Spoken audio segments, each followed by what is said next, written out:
कि मानसरोवर जाने वालों के लिए एक सुविधा भारत सरकार ने प्रदान कराई है। पहले मानसरोवर जाने के लिए तीर्थ यात्री जाते थे तो सिक्किम के नाथुला का रूट लेकर उनको जाना पड़ता था, लंबा समय लगता था। लेकिन अब बॉर्डर रोड ऑर्गेनाइजेशन ने लिपू लेख तक एक लिंक रोड का निर्माण कर दिया है और आप सबको इस बात की जानकारी होगी कि अब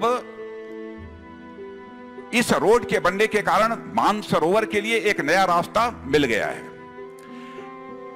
धारचूला लिपुलेख रोड बन जाने से मानसरोवर यात्रा अब 6 दिन कम समय में, पहले से 6 दिन से कम समय में पूरा करना यह भी संभव हो पाएगा।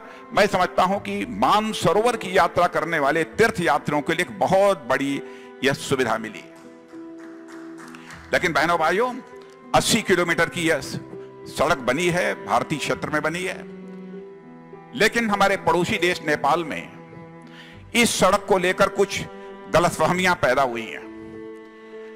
लेकिन मैं कहना चाहता हूं कि नेपाल का जहां तक प्रश्न है, नेपाल के साथ हमारे केवल सामाजिक, भौगोलिक और ऐतिहासिक रिश्ते ही नहीं हैं, सांस्कृतिक रिश्ते ही नहीं हैं, बल्कि नेपाल के साथ हमारे आध्यात्मिक रिश्ते भी हैं। इस हकीकत को भारत कभी भूल नहीं सकता है। बाबा पशुपतिनाथ को हम कैसे भूल सकते हैं? जहां तक बाबा पशुपतिनाथ, चाहे हमारे भारत में काशी विश्वनाथ, सोमनाथ, इन सब को अमरनाथ से अलग कोई कैसे कर सकता है?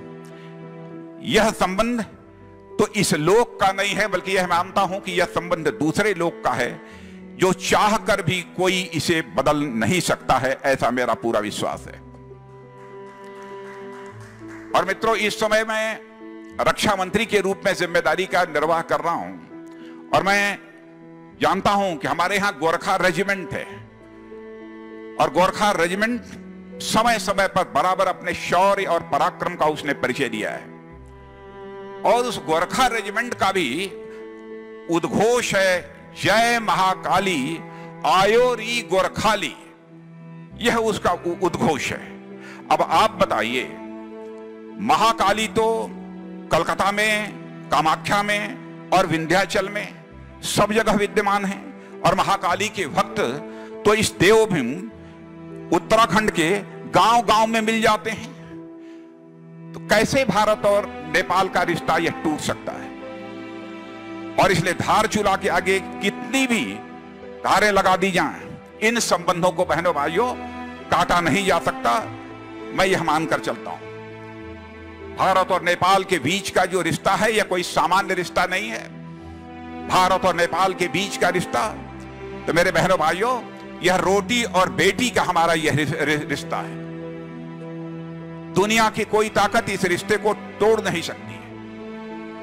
यदि लिपू लेक से लेकर धारचूला तक यह रोड बनने के कारण यदि कोई गलतफहमी नेपाल के लोगों में यदि पैदा हुई है, तो मैं समझता हूं कि उसका समाधान हम लोग मिल बैठ कर निकालेंगे, हम बातचीत के द्वारा उसका समाधान निकाल लेंगे। लेकिन मैं पूरे विश्वास के साथ कहना चाहता हूं, भारत में रहने वाले लोगों के मन में कभी भी नेपाल को लेकर किसी प्रकार की कटुता पैदा हो ही नहीं सकती है।